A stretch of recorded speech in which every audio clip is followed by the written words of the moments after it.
नमस्कार। स्वागत है जॉय राइड लर्निंग स्टोरीज पर। आज सुनिए मुंशी प्रेमचंद की मजेदार कहानी ढपोर संख। एक भोला भाला दोस्त, एक चालाक धोखेबाज और एक हैरान कर देने वाला अंत। चलिए कहानी शुरू करते हैं।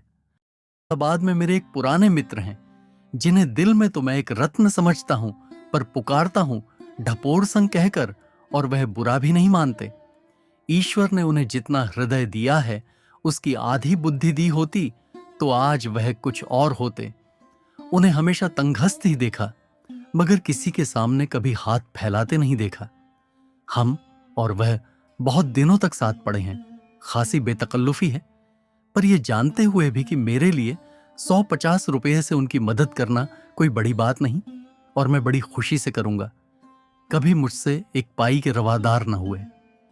अगर हीले से बच्चों को 2-4 रुपये दे देता हूं तो विदा होते समय उसकी दुगनी रकम के मुरादाबादी बर्तन लादने पड़ते हैं। इसलिए मैंने ये नियम बना लिया है कि जब उनके पास जाता हूं तो 1-2 दिन में जितनी बड़ी से बड़ी चपत दे सकता हूं देता हूं।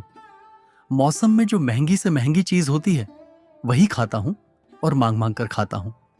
मगर दिल के ऐसे बेहया हैं कि अगर एक बार भी उधर से निकल जाऊं और उससे न मिलूं तो बुरी तरह डॉट बताते हैं। इधर 2-3 साल से मुलाकात ना हुई थी।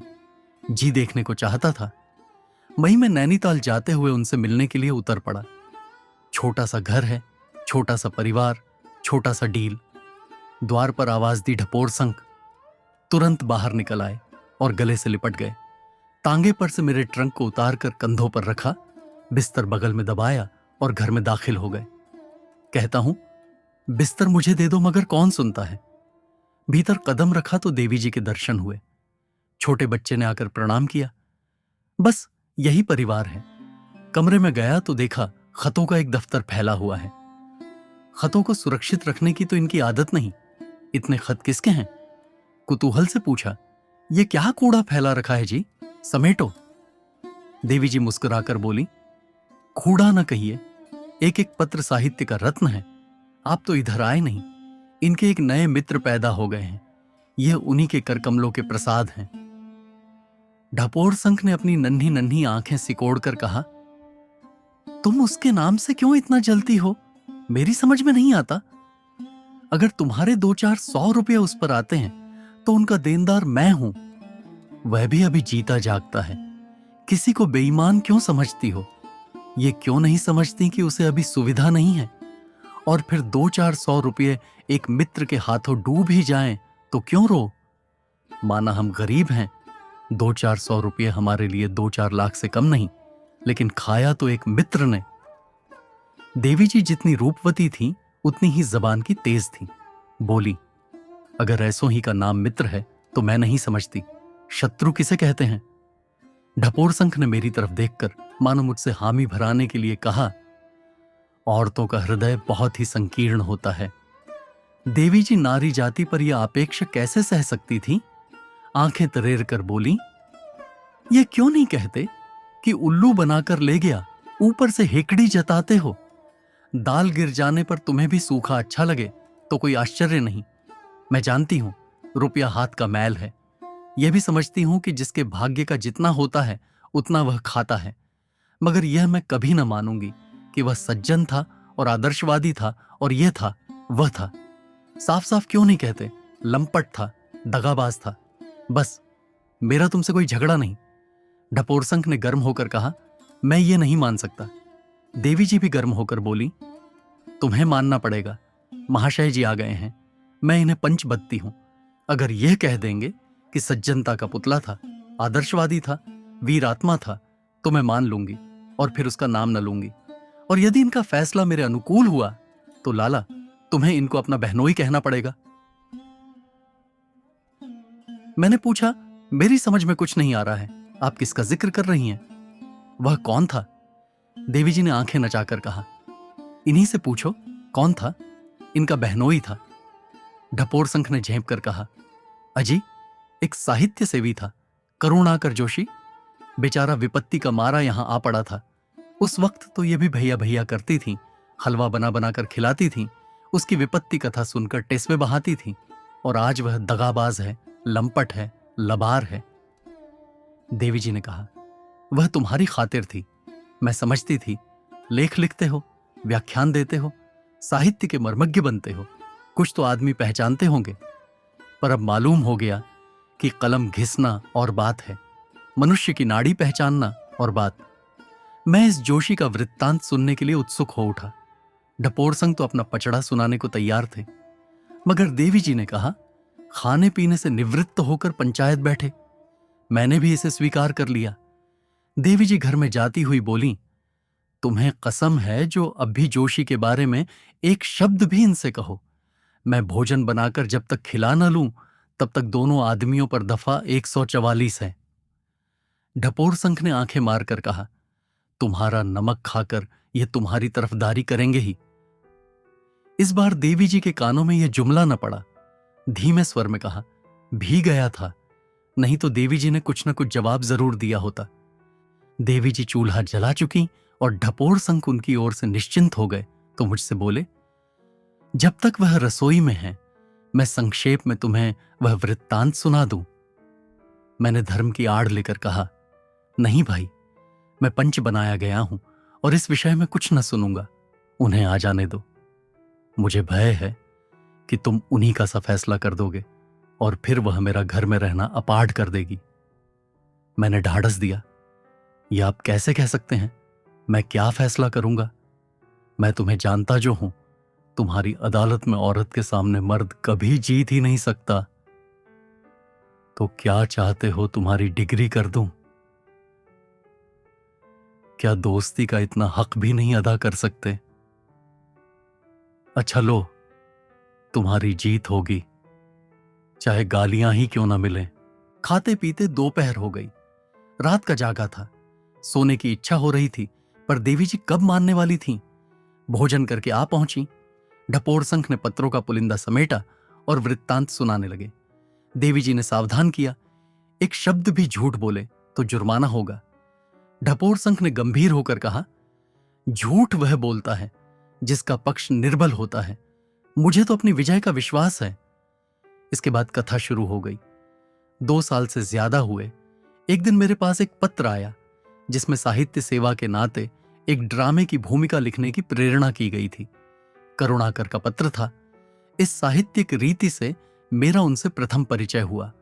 साहित्यकारों की इस जमाने में जो दुर्दशा है उसका अनुभव कर चुका हूं और करता रहता हूं, और यदि भूमिका तक बात रहे तो उनकी सेवा करने में पसोपेश नहीं होता। मैंने तुरंत जवाब दिया, आप ड्रामा भेज दीजिए।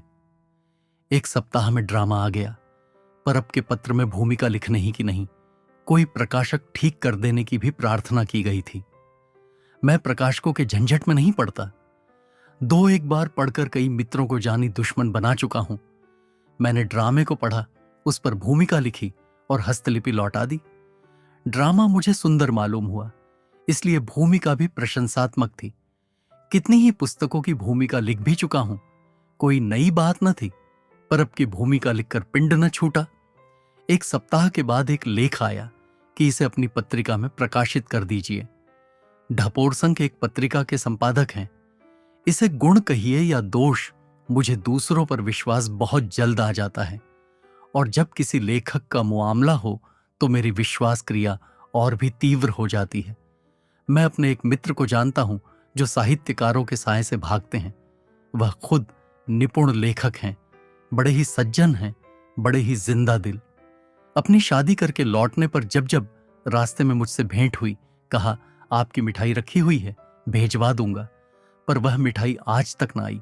हालांकि अब ईश्वर की दया से विवाह तरु में फल भी लगाए, लेकिन खैर, मैं साहित्य सेवियों से इतना चौकन्ना नहीं रहता। इन पत्रों में इतनी विनय, इतना आग्रह, इतनी भक्ति होती थी कि मुझे जोशी से बिना साक्षात्कार के ही स्नेह हो गया। मालूम हुआ एक बड़े बाप का बेटा है, घर से इसीलिए निर्वासित है कि उसके चाचा दहेज की लंबी रकम लेकर उसका विवाह करना चाहते थे। यह उसे मंजूर न हुआ। इस पर चाचा ने घर से निकाल दिया। बाप के पास गया। बाप आदर्श भ्रातृभक्त था। उसने चाचा के फैसले की अपील न सुनी। ऐसी दशा में सिद्धांत का मारा युवक सिवाय घर से बाहर निकल भागने के और क्या करता। यों वन वन के पत्ते तोड़ता, द्वार द्वार ठोकरें खाता वह ग्वालियर आ गया था। उस पर मंदाग्नि का रोगी, जीर्ण ज्वर से ग्रस्त।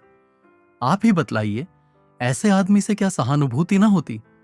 फिर जब एक आदमी आपको प्रिय भाई साहब लिखता है, अपने मनोरहस्य आपके सामने खोलकर रखता है, विपत्ति में भी धैर्य और पुरुषार्थ को हाथ से नहीं छोड़ता, कड़े से कड़ा परिश्रम करने को तैयार है, तो यदि आप में सौजन्य का अणुमात्र भी है तो आप उसकी मदद जरूर करेंगे। अच्छा, अब फिर ड्रामे की तरफ आइए। कई दिनों बाद जोशी का पत्र प्रयाग से आया। वह वहां के एक मासिक पत्रिका के संपादकीय विभाग में नौकर हो गया था। यह पत्र पाकर मुझे कितना संतोष और आनंद हुआ, कह नहीं सकता। कितना उद्यमशील आदमी है, उसके प्रति मेरा स्नेह और भी प्रगाढ़ हो गया। पत्रिका का स्वामी संपादक सख्ती से पेश आता था। जरा सी देर हो जाने पर दिन भर की मजदूरी काट लेता था, बात बात पर घुड़कियां जमाता था। पर यह सत्याग्रही वीर सब कुछ सहकर भी अपने काम में लगा रहता था। अपना भविष्य बनाने का ऐसा अवसर पाकर वह उसे कैसे छोड़ देता। ये सारी बातें स्नेह और विश्वास को बढ़ाने वाली थीं। एक आदमी को कठिनाइयों का सामना करते देखकर किसे उससे प्रेम न होगा, गर्व न होगा। प्रयाग में वह ज्यादा न ठहर सका। उसने मुझे लिखा, मैं सब कुछ झेलने को तैयार हूं, भूखों मरने को तैयार हूं, पर आत्मसम्मान में दाग नहीं लगा सकता, कुवचन नहीं सह सकता। ऐसा चरित्र यदि आप पर प्रभाव न डाल सके तो मैं कहूंगा आप चालाक चाहे जितने हों, पर हृदय शून्य हैं। एक सप्ताह के बाद प्रयाग से फिर पत्र आया। यह व्यवहार मेरे लिए असह्य हो गया। आज मैंने इस्तीफा दे दिया। यह न समझिए कि मैंने हल्के दिल से लगी लगाई रोजी छोड़ दी। मैंने वह सब किया जो मुझे करना चाहिए था, यहां तक कि कुछ कुछ वह भी किया जो मुझे न करना चाहिए था, पर आत्मसम्मान का खून नहीं कर सकता। अगर यह कर सकता तो मुझे घर छोड़कर निकलने की क्या आवश्यकता थी। मैंने बंबई जाकर अपनी किस्मत आजमाने का निश्चय किया है। मेरा दृढ़ संकल्प है कि अपने घर वालों के सामने हाथ न फैलाऊंगा, उनसे दया की भिक्षा न मांगूंगा। मुझे कुल्लीगिरी करनी मंजूर है, टोकरी ढोना मंजूर है, पर अपनी आत्मा को कलंकित नहीं कर सकता। मेरी श्रद्धा और बढ़ गई। यह व्यक्ति अब मेरे लिए केवल ड्रामा का चरित्र न था, जिसके सुख से सुखी और दुख से दुखी होने पर भी हम दर्शक ही रहते हैं। वह अब मेरे इतने निकट पहुंच गया था कि उस पर आघात होते देखकर मैं उसकी रक्षा करने को तैयार था। उसे डूबते देखकर पानी में कूदने से भी नहीं हिचकता। मैं बड़ी उत्कंठा से उसके बंबई से आने वाले पत्र का इंतजार करने लगा। 6वें दिन पत्र आया। वह बंबई में काम खोज रहा था। लिखा था, घबराने की कोई बात नहीं है, मैं सब कुछ झेलने को तैयार हूं। फिर 2-2, 4-4 दिन के अंतर से कई पत्र आए। वह वीरों की भांति कठिनाइयों के सामने कमर कसे खड़ा था। हालांकि 3 दिन से उसे भोजन न मिला था। ओह, कितना ऊंचा आदर्श है, कितना उज्जवल चरित्र। मैं समझता हूं मैंने उस समय बड़ी कृपणता की। मेरी आत्मा ने मुझे धिक्कारा। यह बेचारा इतने कष्ट उठा रहा है और तुम बैठे देख रहे हो। क्यों उसके पास कुछ रुपये नहीं भेजते? मैंने आत्मा के कहने पर अमल न किया, पर अपनी बेदर्दी पर खिन्न अवश्य था। जब कई दिन की बेचैनी भरे हुए इंतजार के बाद यह समाचार आया कि वह एक साप्ताहिक पत्र के संपादकीय विभाग में जगह पा गया है, तो मैंने आराम की सांस ली और ईश्वर को सच्चे दिल से धन्यवाद दिया। साप्ताहिक में जोशी के लेख निकलने लगे। उन्हें पढ़कर मुझे गर्व होता था। कितने सजीव, कितने विचार से भरे लेख थे। उसने मुझसे भी लेख मांगे, पर मुझे अवकाश न था। क्षमा मांगी। हालांकि इस अवसर पर उसको प्रोत्साहन न देने पर मुझे बड़ा खेद होता था, लेकिन शायद बाधाएं हाथ धोकर उसके पीछे पड़ी थीं। पत्र के ग्राहक कम थे। चंदे और डोनेशन से काम चलता था। रुपए हाथ आ जाते तो कर्मचारियों को थोड़ा थोड़ा मिल जाता, नहीं असरा लगाए काम करते रहते।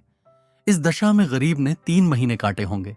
आशा थी 3 महीने का हिसाब होगा तो अच्छी रकम हाथ लगेगी, मगर वहां सूखा जवाब मिला। स्वामी ने टाट उलट दिया। पत्र बंद हो गया और कर्मचारियों को अपना सा मुंह लिए विदा होना पड़ा। स्वामी की सज्जनता में संदेह नहीं, लेकिन रुपये कहां से लाता? सज्जनता के नाते लोग आधे वेतन पर काम कर सकते थे, लेकिन पेट बांध कर काम करना कब मुमकिन था? और फिर बंबई का खर्च, बेचारे जोशी को फिर ठोकरें खानी पड़ी। मैंने खत पढ़ा तो बहुत दुख हुआ। ईश्वर ने मुझे इस योग्य न बनाया। नहीं बेचारा, क्यों पेट के लिए यों मारा मारा फिरता। अब की बार बहुत हैरान न होना पड़ा। किसी मिल में गांठों पर नंबर लिखने का काम मिल गया। 1 रुपया रोज मजूरी थी। बंबई में 1 रुपया, इधर के 4 आने बराबर समझो। कैसे उसका काम चलता था ईश्वर ही जाने। कई दिन के बाद एक लंबा पत्र आया। एक जर्मन एजेंसी उसे रखने पर तैयार थी, अगर तुरंत 100 रुपये की जमानत दे सके। एजेंसी यहां की फौजों में जूते, सिगार, साबुन आदि सप्लाई करने का काम करती थी। अगर यह जगह मिल जाती तो उसके दिन आराम से कटने लगते। लिखा था, अब जिंदगी से तंग आ गया हूं। हिम्मत ने जवाब दे दिया, आत्महत्या करने के सिवा और कोई उपाय नहीं सूझता। केवल माताजी की चिंता है, रो रो कर प्राण दे देंगी। पिताजी के साथ उन्हें शारीरिक सुखों की कमी नहीं, पर मेरे लिए उनकी आत्मा तड़पती रहती है। मेरी यही अभिलाषा है कि कहीं बैठने का ठिकाना मिल जाता तो एक बार उन्हें अपने साथ रखकर उनकी जितनी सेवा हो सकती करता। इसके सिवा मुझे कोई इच्छा नहीं है, लेकिन जमानत कहां से लाऊं? बस कल का दिन और है। परसों कोई दूसरा उम्मीदवार जमानत देकर यह ले लेगा और मैं ताकता रह जाऊंगा। एजेंट मुझे रखना चाहता है, लेकिन अपने कार्यालय के नियमों को क्या करे? इस पत्र ने मेरी कृपण प्रकृति को भी वशीभूत कर लिया। इच्छा हो जाने पर कोई न कोई राह निकल आती है। मैंने रुपये भेजने का निश्चय कर लिया। अगर इतनी मदद से एक युवक का जीवन सुधार रहा हो तो कौन ऐसा है जो मुंह छिपा ले? इससे बड़ा रुपयों का और क्या सदुपयोग हो सकता है? हिंदी में कलम घिसने वालों के पास इतनी बड़ी रकम जरा मुश्किल ही से निकलती, पर संयोग से उस वक्त मेरे कोष में रुपये मौजूद थे। मैं इसके लिए अपनी कृपणता का ऋणी हूं। देवी जी की सलाह ली, वह बड़ी खुशी से राजी हो गई। हालांकि अब सारा दोष मेरे ही सिर मढ़ा जाता है। कल रुपयों का पहुंचना आवश्यक था, नहीं तो अवसर हाथ से निकल जाएगा। मनी ऑर्डर 3 दिन में पहुंचेगा। तुरंत तार घर गया और तार से रुपये भेज दिए। जिसने बरसों की कतर ब्योंत के बाद इतने रुपये जोड़े हों और जिसे भविष्य भी अभावमय ही दिखता हो, वही उस आनंद का अनुभव कर सकता है जो इस समय मुझे हुआ। सेठ अमीर चंद को 10 लाख का दान करके भी इतना आनंद न हुआ होगा। दिया तो मैंने ऋण समझकर ही, पर वह दोस्ती का ऋण था जिसका अदा होना स्वप्न का यथार्थ होना है। उस पत्र को मैं कभी न भूलूंगा जो धन्यवाद के रूप में चौथे दिन मुझे मिला। कैसे सच्चे उद्गार थे, एक एक शब्द अनुग्रह में डूबा हुआ। मैं उसे साहित्य की एक चीज समझता हूं। देवी जी ने चुटकी ली, 100 रुपये में उससे बहुत अच्छा पत्र मिल सकता है। ढपोर संख ने कुछ जवाब न दिया। कथा कहने में तन्मय थे। बंबई में वह किसी प्रसिद्ध स्थान पर ठहरा था। केवल नाम और पोस्टबैक्स लिखने ही से उसे पत्र मिल जाता था। वहां से कई पत्र आए। वह प्रसन्न था। देवी जी बोली, प्रसन्न क्यों न होता? कंपे में एक चिड़िया जो फेनस गई थी। ढपोर संघ ने चिढ़कर कहा, या तो मुझे कहने दो या तुम कहो, बीच में बोलो मत। बंबई से कई दिन के बाद एक पत्र आया कि एजेंसी ने उसके व्यवहार से प्रसन्न होकर उसे काशी में नियुक्त कर दिया है और वह काशी आ रहा है। उसे वेतन के उपरांत भत्ता भी मिलेगा। काशी में उसके एक मौसा थे जो वहां के प्रसिद्ध डॉक्टर थे, पर वह उनके घर न उतरकर अलग ठहरा। इससे उसके आत्मसम्मान का पता चलता है। मगर 1 महीने में काशी से उसका जी भर गया। शिकायत से भरे पत्र आने लगे। सुबह से शाम तक फौजी आदमियों की खुशामद करनी पड़ती। सुबह का गया गया 10 बजे रात को घर आता हूं। उस वक्त अकेला अंधेरा घर देखकर चित्त दुख से भर जाता है। किससे बोलूं, किससे हंसूं? बाजार की पूरियां खाते खाते तंग आ गया हूं। मैंने समझा था अब कुछ दिन चैन से कटेंगे, लेकिन मालूम होता है अभी किस्मत में ठोकरें खाना लिखा है। मैं इस तरह जीवित नहीं रह सकता। रात रात भर पड़ा रोता रहता हूं। आदि मुझे इन पत्रों में वो अपने आदर्श से गिरता हुआ मालूम हुआ। मैंने उसे समझाया, लगी रोजी न छोड़ो, काम किए जाओ। जवाब आया, मुझसे अब यहां नहीं रहा जाता। फौजियों का व्यवहार असह्य है। फिर मैनेजर साहब मुझे रंगून भेज रहे हैं और रंगून जाकर मैं बच नहीं सकता। मैं कोई साहित्यिक काम करना चाहता हूं। कुछ दिन आपकी सेवा में रहना चाहता हूं। मैं इस पत्र का जवाब देने जा ही रहा था कि फिर पत्र आया। मैं कल देहरादून एक्सप्रेस से आ रहा हूं। दूसरे दिन वह आ पहुंचा। दुबला सा आदमी, सांवला रंग, लंबा मुंह, बड़ी बड़ी आंखें, अंग्रेजी वेश, साथ में कई चमड़े के ट्रंक, एक सूटकेस, एक होलडाल। मैं तो उसका ठाट देखकर दंग रह गया। देवी जी ने टिप्पणी की, फिर भी तो न चेते। मैंने समझा था गाढ़े का कुर्ता, चप्पल, ज्यादा से ज्यादा फाउंटेन पेन वाला आदमी होगा, मगर यह महाशय तो पूरे साहब बहादुर निकले। मुझे इस छोटे से घर में उन्हें ठहराते हुए संकोच हुआ। देवी जी से बिना बोले न रहा गया। आते ही श्री चरणों पर सिर तो रख दिया, अब और क्या चाहते थे। ढपोर संख की मुस्काए, देखो श्यामा, बीच बीच में टोको मत। अदालत की प्रतिष्ठा यह कहती है कि अभी चुपचाप सुनती जाओ, जब तुम्हारी बारी आए तो जो चाहे कहना। फिर सिलसिला शुरू हुआ था तो दुबला पतला मगर बड़ा फुर्तीला, बातचीत में बड़ा चतुर, एक जुमला अंग्रेजी बोलता, एक जुमला हिंदी, और हिंदी अंग्रेजी की खिचड़ी, जैसे आप जैसे सभ्य लोग बोलते हैं। बातचीत शुरू हुई। आपके दर्शनों की बड़ी इच्छा थी। मैंने जैसा अनुमान किया था वैसा ही आपको देखा। बस अब मालूम हो रहा है कि मैं भी आदमी हूं। इतने दिनों तक कैदी था। मैंने कहा, तो क्या इस्तीफा दे दिया? नहीं, अभी तो छुट्टी लेकर आया हूं। अभी इस महीने का वेतन भी नहीं मिला। मैंने लिख दिया है यहां के पते से भेज दें। नौकरी तो अच्छी है, मगर काम बहुत करना पड़ता है और मुझे कुछ लिखने का अवसर नहीं मिलता। खैर, रात को मैंने इसी कमरे में उन्हें सुलाया। दूसरे दिन यहां के एक होटल में प्रबंध कर दिया। होटल वाले पेशगी रुपये ले लेते हैं। जोशी के पास रुपये न थे। मुझे 30 रुपये देने पड़े। मैंने समझा इसका वेतन तो आता ही होगा, ले लूंगा। यहां मेरे एक माथुर मित्र हैं, उनसे भी मैंने जोशी का जिक्र किया था। उसके आने की खबर पाते ही होटल दौड़े। दोनों में दोस्ती हो गई। जोशी 2-3 बार दिन में, एक बार रात को जरूर आते और खूब बातें करते। देवी जी उनको हाथों पर लिए रहती। कभी उनके लिए पकौड़ियां बन रही हैं, कभी हलवा। जोशी हरफन मौला था। गाने में कुशल, हारमोनियम में निपुण, इंद्रजाल के करतब दिखलाने में कुशल। सालन अच्छा पकाता था। देवी जी को गाना सीखने का शौक पैदा हो गया। उसे म्यूजिक मास्टर बना लिया। देवी जी लाल मुंह करके बोली, तो क्या मुफ्त में हलवा, पकौड़ियां और पान बना बनाकर खिलाती थी? 1 महीना गुजर गया, पर जोशी का वेतन ना आया। मैंने पूछा, भी नहीं। सोचा अपने दिल में समझेगा, अपने होटल वाले रुपयों का तकाजा कर रहे हैं। माथुर के घर भी उसने आना जाना शुरू कर दिया। दोनों साथ घूमने जाते, साथ रहते। जोशी जब आते माथुर का बखान करते, माथुर जब आते जोशी की तारीफ करते। जोशी के पास अपने अनुभवों का विशेष भंडार था। वह फौज में रह चुका था।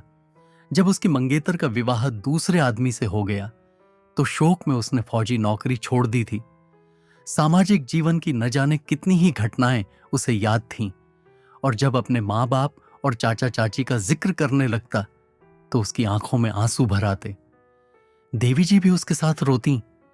देवी जी तिरछी आंखों से देखकर रह गईं। बात सच्ची थी। एक दिन मुझसे अपने एक ड्रामे की बड़ी तारीफ की। वह ड्रामा कलकत्ते में खेला गया और मदन कंपनी के मैनेजर ने उसे बधाइयां दी थी। ड्रामे के 2-4 टुकड़े जो उसके पास पड़े थे मुझे सुनाए। मुझे ड्रामा बहुत पसंद आया। उसने काशी के एक प्रकाशक के हाथ वह ड्रामा बेच दिया था, और कुल 25 रुपये पर। मैंने कहा, उसे वापस मंगा लो, रुपये मैं दे दूंगा। ऐसी सुंदर रचना किसी अच्छे प्रकाशक को देंगे या किसी थिएटर कंपनी से खेलवाएंगे? 3-4 दिन के बाद मालूम हुआ कि प्रकाशक अब 50 रुपये लेकर लौट आएगा। कहता है, मैं इसका कुछ अंश छपा चुका हूं। मैंने कहा, मंगा लो, 50 रुपये ही सही। ड्रामा वीपी से वापस आया। मैंने 50 रुपये दे दिए। महीना खत्म हो रहा था। होटल वाले दूसरा महीना शुरू होते ही रुपये पेशगी मांगेंगे। मैं इसी चिंता में था कि जोशी ने आकर कहा, मैं अब माथुर के साथ रहूंगा। बेचारा गरीब आदमी है, अगर मैं 20 रुपये भी दे दूंगा तो उसका काम चल जाएगा। मैं बहुत खुश हुआ। दूसरे दिन वह माथुर के घर डट गया। जब आता तो माथुर के घर का कोई ना कोई रहस्य लेकर आता। यह तो मैं जानता था कि माथुर की आर्थिक दशा अच्छी नहीं है। बेचारा रेलवे के दफ्तर में नौकर था। वह नौकरी भी छूट गई थी, मगर ये ना मालूम था कि उसके यहां फाके हो रहे हैं। कभी मालिक मकान आकर गालियां सुना जाता है, कभी दूध वाला, कभी बनिया, कभी कपड़े वाला। बेचारा उनसे मुंह छिपाता फिरता है। जोशी आंखों में आंसू भर भर कर उसके संकटों की करुण कहानी कहता और रोता। मैं तो जानता था मैं ही एक आफत का मारा हूं। माथुर की दशा देखकर मुझे अपनी विपत्ति भूल गई। तुझे अपनी ही चिंता है, कोई दूसरी फिक्र नहीं। जिसके द्वार पर जा पड़ूं 2 रोटियां मिल जाएंगी, मगर माथुर के पीछे तो पूरा खटला है। मां, 2 विधवा बहनें, एक भांजी, 2 भांजे, एक छोटा भाई। इतने बड़े परिवार के लिए 50 रुपए तो केवल रोटी दाल के लिए चाहिए। माथुर सच्चा वीर है, देवता है, जो इतने बड़े परिवार का पालन कर रहा है। वह अब अपने लिए नहीं, माथुर के लिए दुखी था। देवी जी ने टीका की, जब भी माथुर की भांजी पर डोरे डाल रहा था, दुख का भार कैसे हल्का करता। ढपोर संख ने बिगड़कर कहा, अच्छा तो अब तुम ही कहो। मैंने समझाया, तुम तो यार जरा जरा सी बात पर तिनक उठते हो। क्या तुम समझते हो ये फुलझड़ियां मुझे न्याय पथ से विचलित कर देंगी? फिर कहानी शुरू हुई। एक दिन आकर बोला, आज मैंने माथुर के उद्धार का उपाय सोच निकाला। मेरे एक माथुर मित्र बैरिस्टर हैं, उनसे जग्गो, माथुर की भांजी के विवाह के विषय में पत्र व्यवहार कर रहा हूं। उसकी एक विधवा बहन को दोनों बच्चों के साथ ससुराल भेज दूंगा। दूसरी विधवा बहन अपने देवर के पास जाने पर राजी है। बस 3-4 आदमी रह जाएंगे। कुछ मैं दूंगा, कुछ माथुर पैदा करेगा, गुजर हो जाएगा। मगर आज उसके घर का 2 महीनों का किराया देना पड़ेगा। मालिक मकान ने सुबह ही से धारणा दे रखा है। कहता है अपना किराया लेकर ही हटूंगा। आपके पास 30 रुपए हो तो दे दीजिए। माथुर के छोटे भाई का वेतन कल परसों तक मिल जाएगा, रुपये मिल जाएंगे। एक मित्र संकट में पड़ा हुआ है, दूसरा मित्र उसकी सिफारिश कर रहा है। मुझे इनकार करने का साहस न हुआ। देवी जी ने उस वक्त नाक भौं जरूर सिकोड़ा था, पर मैंने न माना, रुपये दे दिए। देवी जी ने डंक मारा, ये क्यों नहीं कहते कि वह रुपये मेरी बहन ने बर्तन खरीद कर भेजने के लिए भेजे थे? ढपोर संख ने गुस्सा पीकर कहा, खैर यही सही, मैंने रुपये दे दिए। मगर मुझे यह उलझन होने लगी कि इस तरह तो मेरा कचूमर ही निकल जाएगा।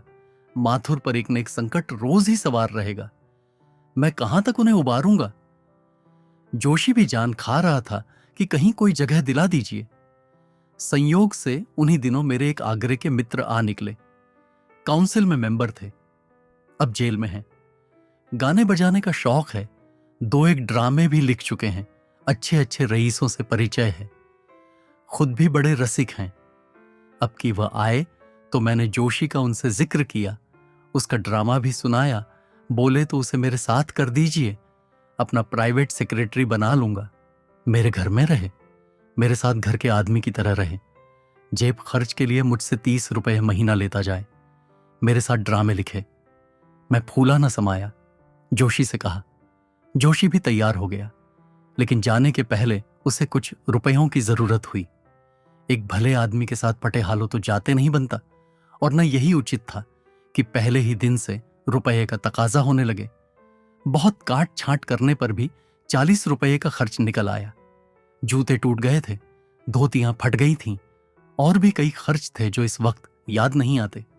मेरे पास रुपये न थे। श्यामा से मांगने का हौसला न हुआ।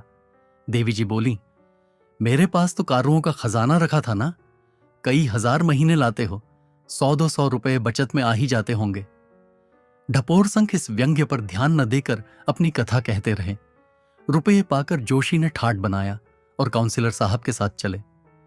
मैं स्टेशन तक पहुंचाने गया, माथुर भी था। लौटा तो मेरे दिल पर से एक बोझ उतर गया था। माथुर ने कहा, बड़ा मोहब्बती आदमी है। मैंने समर्थन किया, बड़ा, मुझे तो भाई सा मालूम होता है। मुझे तो अब घर अच्छा न लगेगा। घर के सब आदमी रोते रहे, मालूम ही ना होता था कि कोई गैर आदमी है। अम्मा से लड़के की तरह बातें करता था, बहनों से भाई की तरह। बदनसीब आदमी है, नहीं तो जिसका बाप 2000 रुपये माहवार कमाता हो वह यों मारा मारा फिरे। दार्जिलिंग में इनके बाप की 2 कोठियां हैं, IMS हैं। जोशी मुझे भी वहीं ले जाना चाहता है। साल 2 साल में तो वहां जाएगा ही। कहता है तुम्हें मोटर की एजेंसी खुलवा दूंगा। इस तरह ख्याली पुलाव पकाते हुए हम लोग घर आए। मैं दिल में खुश था कि चलो अच्छा हुआ, जोशी के लिए अच्छा सिलसिला निकल आया। मुझे यह आशा भी बन चली कि अब की उसे वेतन मिलेगा तो मेरे रुपये देगा, 4-5 महीने में चुकता कर देगा। हिसाब लगाकर देखा तो अच्छी खासी रकम हो गई थी। मैंने दिल में समझा यह भी अच्छा ही हुआ, यूं जमा करता तो कभी न जमा होते, इस बहाने से किसी तरह जमा तो हो गए। मैंने यह सोचा कि अपने मित्र से जोशी के वेतन के रुपये पेशगी क्यों न ले लूं, कह दूं उसके वेतन से महीने महीने काटते रहिएगा। लेकिन अभी मुश्किल से 1 सप्ताह हुआ होगा कि एक दिन देखता हूं तो जोशी और माथुर दोनों चले आ रहे हैं। मुझे भय हुआ कहीं जोशी जी फिर तो नहीं छोड़ाए, लेकिन शंका को दबाता हुआ बोला, कहो भाई कब आए, मजे में तो हो। जोशी ने बैठकर एक सिगार जलाते हुए कहा, बहुत अच्छी तरह हूं। मेरे बाबू साहब बड़े ही सज्जन आदमी हैं, मेरे लिए अलग एक कमरा खाली करा दिया है, साथ ही खिलाते हैं, बिल्कुल भाई की तरह रखते हैं। आजकल किसी काम से दिल्ली गए हैं। मैंने सोचा यहां पड़े पड़े क्या करूं, तब तक आप ही लोगों से मिलता आऊं। चलते वक्त बाबू साहब ने मुझसे कहा था मुरादाबाद से थोड़े से बर्तन लेते आना, मगर शायद उन्हें रुपये देने की याद नहीं रही। मैंने उस वक्त मांगना भी उचित न समझा। आप एक 50 रुपये दे दीजिएगा, मैं परसों तक जाऊंगा और वहां से जाते ही जाते भिजवा दूंगा। आप तो जानते हैं रुपये के मुआमले में वे कितने खरे हैं। मैंने जरा रुखाई के साथ कहा, रुपये तो इस वक्त मेरे पास नहीं है। देवी जी ने टिप्पणी की, क्यों झूठ बोलते हो, तुमने रुखाई से कहा था कि रुपये नहीं है। ढपोर संघ ने पूछा, और क्या चिकनाई के साथ कहा था। देवी जी, तो फिर कागज के रुपये क्यों दे दिए थे, बड़ी रुखाई करने वाले। ढपोर संघ, अच्छा साहब, मैंने हंसकर रुपये दे दिए, बस अब खुश हुई। तो भाई मुझे बुरा तो लगा, लेकिन अपने सज्जन मित्र का वास्ता था। मेरे ऊपर बेचारे बड़ी कृपा रखते हैं। मेरे पास पत्रिका का कागज खरीदने के लिए 50 रुपये रखे हुए थे, वह मैंने जोशी को दे दिए। शाम को माथुर ने आकर कहा, जोशी तो चले गए, कहते थे बाबू साहब का तार आ गया है, बड़ा उदार आदमी है, मालूम ही नहीं होता कोई बाहरी आदमी है, स्वभाव भी बालकों का सा है। भांजी की शादी तय करने को कहते थे, लेन देन का तो कोई जिक्र है ही नहीं, पर कुछ नजर तो देनी ही पड़ेगी। बैरिस्टर साहब जिनसे विवाह हो रहा है दिल्ली के रहने वाले हैं, उनके पास जाकर नजर देनी होगी। जोशी जी चले जाएंगे, आज मैंने रुपये भी दे दिए। चलिए, एक बड़ी चिंता सिर से टली। मैंने पूछा, रुपये तो तुम्हारे पास ना होंगे। माथुर ने कहा, रुपये कहां थे साहब, एक महाजन से स्टैंप लिखकर लिए, 2 रुपये सैकड़े सूद पर। देवी जी ने क्रोध भरे स्वर में कहा, मैं तो उस दुष्ट को पा जाऊं तो मुंह नोच लूं, पिशाच ने इस गरीब को भी न छोड़ा। ढपोर संग बोला, यह क्रोध तो आपको अब आ रहा है ना, तब तो आप भी समझती थीं कि जोशी दया और धर्म का पुतला है। देवी जी ने विरोध किया, मैंने उसे पुतला पुतली कभी नहीं समझा। हां, तुम्हारी तकलीफों के भुलावे में पड़ जाती थी। ढपोर संग, तो साहब इस तरह कोई 2 महीने गुजरे, इस बीच में भी जोशी 2-3 बार आए, मगर मुझसे कुछ मांगे नहीं। हां, अपने बाबू साहब के संबंध में तरह तरह की बातें की, जिनसे मुझे 2-4 गल्प लिखने की सामग्री मिल गई। मई का महीना था। एक दिन प्रातःकाल जोशी आ पहुंचे। मैंने पूछा तो मालूम हुआ उनके बाबू साहब नैनीताल चले गए। इन्हें भी लिए जाते थे, पर उन्होंने हम लोगों के साथ यहां रहना अच्छा समझा और चले आए। देवी जी ने फुलझड़ी छोड़ी। कितना त्यागी था बेचारा, नैनीताल की बाहर छोड़कर यहां गर्मी में प्राण देने चला आया। ढपोर संख ने इसकी ओर कुछ ध्यान न देकर कहा। मैंने पूछा, कोई नई बात तो नहीं हुई वहां? जोशी ने हंसकर कहा, भाग्य में तो नई नई विपत्तियां लिखी हैं, उनसे कैसे जान बच सकती है। अब की भी एक नई विपत्ति सिर पड़ी। ये कहिए आपका आशीर्वाद था, जान बच गई, नहीं तो अब तक जमुना जी में वहां चला जाता होता। एक दिन जमुना किनारे सैर करने चला गया। वहां तैराकी का मैच था। बहुत से आदमी तमाशा देखने आए हुए थे। मैं भी एक जगह खड़ा होकर देखने लगा। मुझसे थोड़ी दूर पर एक और महाशय एक युवती के साथ खड़े थे। मैंने बातचीत की तो मालूम हुआ मेरी ही बिरादरी के हैं। यह भी मालूम हुआ मेरे पिता और चाचा दोनों ही से उनका परिचय है। मुझसे स्नेह की बातें करने लगे। तुम्हें इस तरह ठोकरें खाते तो बहुत दिन हो गए, क्यों नहीं चले जाते अपने माँ बाप के पास? माना कि उनका लोक व्यवहार तुम्हें पसंद नहीं, लेकिन माता पिता का पुत्र पर कुछ न कुछ अधिकार तो होता है। तुम्हारी माताजी को कितना दुख हो रहा होगा। सहसा एक युवक किसी तरफ से आ निकला और वृद्ध महाशय तथा युवती को देखकर बोला, आपको शर्म नहीं आती कि आप अपनी युवती कन्या को इस तरह मेले में लिए खड़े हैं? वृद्ध महाशय का मुंह जरा सा निकल आया और युवती तुरंत घूंघट निकालकर पीछे हट गई। मालूम हुआ कि उसका विवाह इसी युवक से ठहरा हुआ है। वृद्ध उदार सामाजिक विचारों के आदमी थे, पर्दे के कायल न थे। युवक वयस में युवक होकर भी खूसट विचारों का आदमी था, पर्दे का कट्टर पक्षपाती। वृद्ध थोड़ी देर तक तो अपराधी भाव से बातें करते रहे, पर युवक प्रतिक्षण गर्म हो जाता था। आखिर बूढ़े बाबा भी तेज हुए। युवक ने आंखें निकालकर कहा, मैं ऐसी निर्लज्जा से विवाह करना अपने लिए अपमान की बात समझता हूं। वृद्ध ने क्रोध से कांपते हुए स्वर में कहा, और मैं तुम जैसे लंपट से अपनी कन्या का विवाह करना लज्जा की बात समझता हूं। युवक ने क्रोध के आवेश में वृद्ध का हाथ पकड़कर धक्का दिया। बातों से न जीतकर अब वह हाथों से काम लेना चाहता था। वृद्ध धक्का खाकर गिर पड़े। मैंने लपक कर उन्हें उठाया और युवक को डॉटा। वह वृद्ध को छोड़कर मुझसे लिपट गया। मैं कोई कुश्तीबाज तो हूं नहीं, वह लड़ना जानता था। मुझे उसने बात की बात में गिरा दिया और मेरा गला दबाने लगा। कई आदमी जमा हो गए थे। जब तक कुश्ती होती रही, लोग कुश्ती का आनंद उठाते रहे, लेकिन जब देखा मुआमला संगीन हुआ जाता है तो तुरंत बीच बचाव कर दिया। युवक बूढ़े बाबा से जाते जाते कह गया, तुम अपनी लड़की को वेश्या बनाकर बाजार में घुमाना चाहते हो तो अच्छी तरह घुमाओ, मुझे अब उससे विवाह नहीं करना है। वृद्ध चुपचाप खड़े थे और युवती रो रही थी। भाई साहब, तब मुझसे न रहा गया। मैंने कहा, महाशय, आप मेरे पिता के तुल्य हैं और मुझे जानते हैं। यदि आप मुझे इस योग्य समझें तो मैं इन देवी जी को अपनी हृदयेश्वरी बनाकर अपने को धन्य समझूंगा। मैं जिस दशा में हूं आप देख रहे हैं। संभव है मेरा जीवन इसी तरह कट जाए, लेकिन श्रद्धा, सेवा और प्रेम यदि जीवन को सुखी बना सकता है तो मुझे विश्वास है कि देवी के प्रति मुझ में इन भावों की कमी न रहेगी। बूढ़े बाबा ने गदगद होकर मुझे कंठ से लगा लिया। उसी क्षण मुझे अपने घर ले गए, भोजन कराया और विवाह का सगुन कर दिया। मैं एक बार युवती से मिलकर उसकी सम्मति लेना चाहता था। बूढ़े बाबा ने मुझे इसकी सहर्ष अनुमति दे दी। युवती से मिलकर मुझे झांत हुआ कि वह रमणियों में रत्न है। मैं उसकी बुद्धिमत्ता देखकर चकित हो गया। मैंने अपने मन में जिस सुंदरी की कल्पना की थी वह उससे हूबहू मिलती है। मुझे उतनी ही देर में विश्वास हो गया कि मेरा जीवन उसके साथ सुखी होगा। मुझे अब आशीर्वाद दीजिए। युवती आपकी पत्रिका बराबर पढ़ती है और आपसे उसे बड़ी श्रद्धा है। जून में विवाह होना निश्चित हुआ है। मैंने स्पष्ट कह दिया, मैं जेवर कपड़े नाम मात्र को लाऊंगा, न कोई धूमधाम ही करूंगा। वृद्ध ने कहा, मैं तो स्वयं यही कहने वाला था। मैं कोई तैयारी नहीं चाहता, न धूमधाम की मुझे इच्छा है।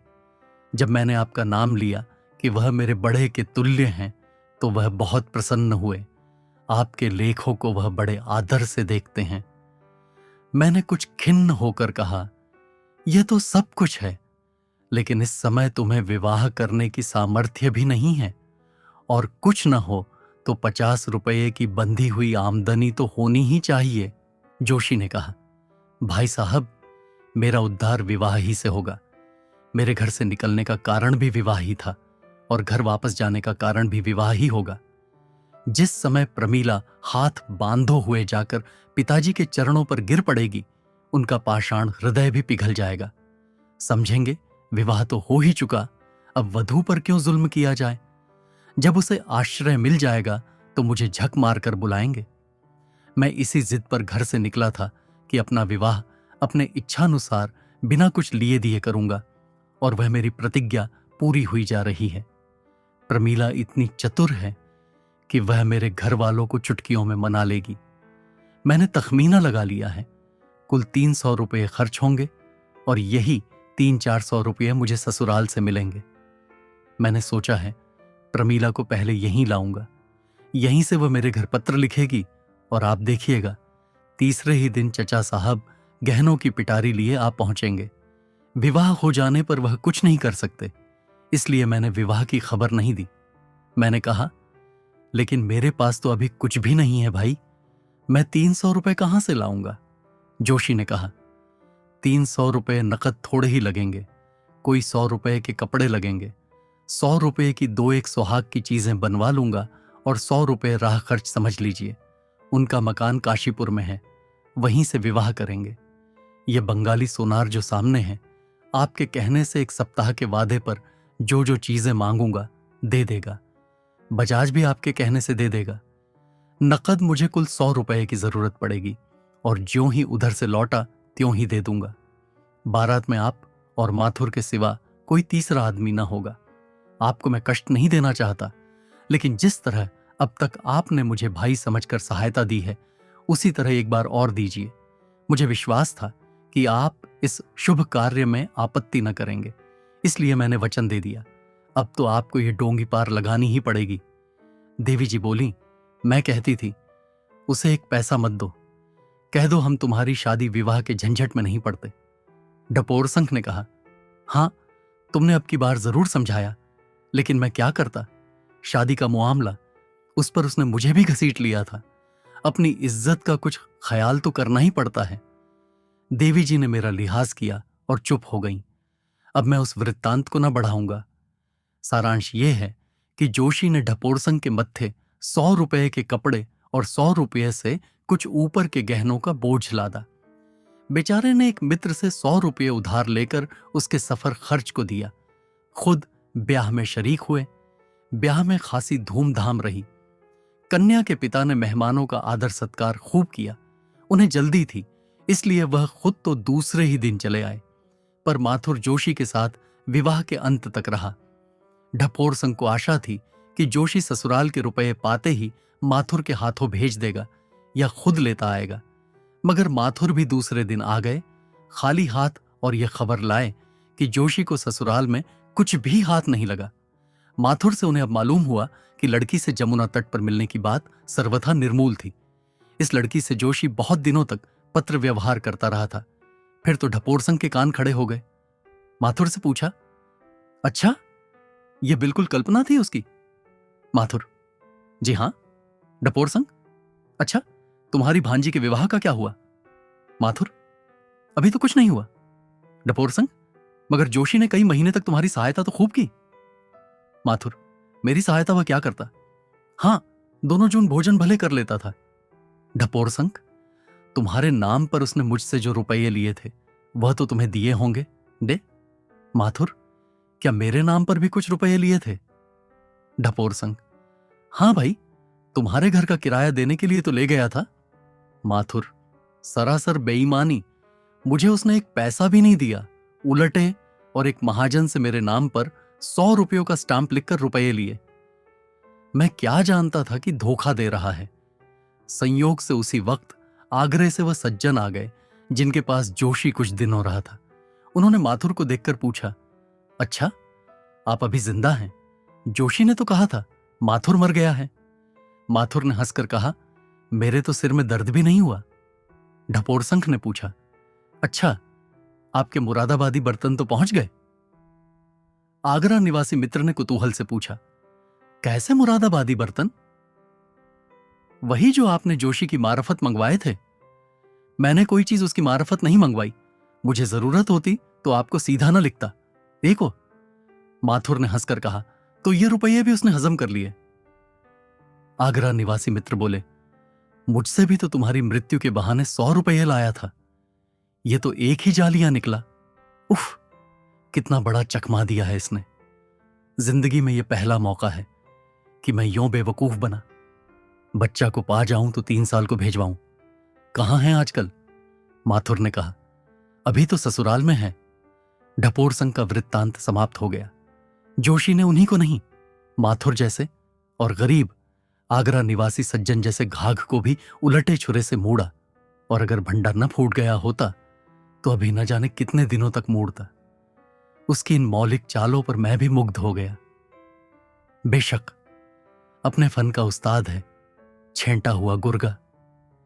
देवी जी बोली, सुन ली आपने सारी कथा? मैंने डरते डरते कहा, हां, सुन तो ली। अच्छा, तो अब आपका क्या फैसला है? इन्होंने घोंघापन किया या नहीं? जिस आदमी को एक एक पैसे के लिए दूसरों का मुंह ताकना पड़े, वह घर के 500 रुपए इस तरह उड़ा दे, इसे आप उसकी सज्जनता कहेंगे या बेवकूफी? अगर इन्होंने यह समझकर रुपये दिए होते कि पानी में फेंक रहा हूं तो मुझे कोई आपत्ति न थी, मगर यह बराबर इस धोखे में रहे और मुझे भी उसी धोखे में डालते रहे कि वह घर का मालदार है और मेरे सब रुपये ही न लौटा देगा, बल्कि और भी कितने सलूक करेगा। जिसका बाप 2000 रुपये महीना पाता हो, जिसके चाचा की आमदनी 1000 मासिक हो और 1 लाख की जायदाद घर में हो, वह और कुछ नहीं तो यूरोप की सैर तो एक बार करा ही सकता था। मैं अगर कभी मना भी करती तो आप बिगड़ जाते और उदारता का उपदेश देने लगते थे। यह मैं स्वीकार करती हूं कि शुरू में मैं भी धोखे में आ गई थी, मगर पीछे से मुझे उसका संदेह होने लगा था और विवाह के समय तो मैंने जोर देकर कह दिया था कि अब एक पाई भी ना दूंगी। पूछिए, झूठ कहती हूं या सच? फिर अगर मुझे धोखा हुआ तो मैं घर में रहने वाली स्त्री हूं, मेरा धोखे में आ जाना क्षम्य है, मगर यह जो लेखक और विचारक और उपदेशक बनते हैं, यह क्यों धोखे में आए? और जब मैं इन्हें समझाती थी तो यह क्यों अपने को बुद्धिमत्ता का अवतार समझकर मेरी बातों की उपेक्षा करते थे? देखिए, रू रियायत न कीजिएगा, नहीं मैं बुरी तरह खबर लूंगी। मैं निष्पक्ष न्याय चाहती हूं। ढपोर संख ने दर्दनाक आंखों से मेरी तरफ देखा, जो मानो भिक्षा मांग रही थी। उसी के साथ देवी जी की आग्रह, आदेश और गर्व से भरी आंखें ताक रही थीं। एक को अपनी हार का विश्वास था, दूसरी को अपनी जीत का। एक रियायत चाहती थी, दूसरी सच्चा न्याय। मैंने कृत्रिम गंभीरता से अपना निर्णय सुनाया। मेरे मित्र ने कुछ भावुकता से अवश्य काम लिया है, पर उनकी सज्जनता निर्विवाद है। ढपोर संख उछल पड़े और मेरे गले लिपट गए। देवी जी ने सगर्व नेत्रों से देखकर कहा, यह तो मैं जानती ही थी कि चोर चोर मौसेरे भाई होंगे। तुम दोनों एक ही थैली के चट्टे बट्टे हो। अब तक रुपये में एक पाई मर्दों का विश्वास था, आज तुमने वह भी उठा दिया। आज निश्चय हुआ कि पुरुष छली, कपटी, विश्वासघाती और स्वार्थी होते हैं। मैं इस निर्णय को नहीं मानती। मुफ्त में ईमान बिगाड़ना इसी को कहते हैं। भला मेरा पक्ष लेते तो अच्छा भोजन मिलता, उनका पक्ष लेकर आपको सड़े सिगरेटों के सिवा और क्या हाथ लगेगा? खैर, हांडी गई। कुत्ते की जात तो पहचानी गई। उस दिन से 2-3 बार देवी जी से भेंट हो चुकी है और वहीं फटकार सुननी पड़ी है।